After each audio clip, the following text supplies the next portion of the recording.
गँग आहे आणि मला वाटतं मोठी गँग आता थोडीशी अंदर गेलेली आहे।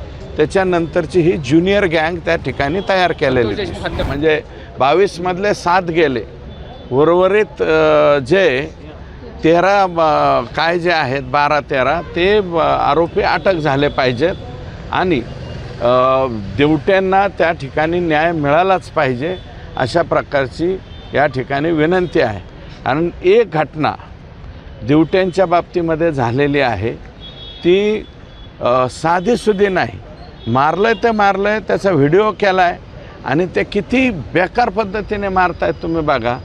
आणि या बाबतीमध्ये निश्चितपणे कठोरात कठोर होईल।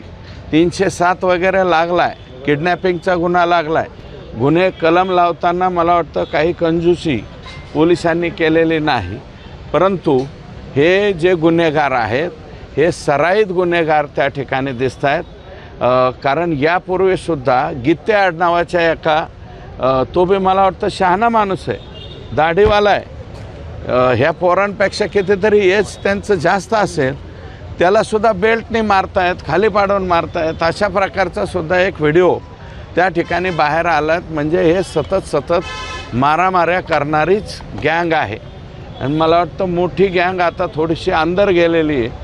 त्याच्यानंतरची ही ज्युनियर गँग त्या ठिकाणी तयार केलेली आहे।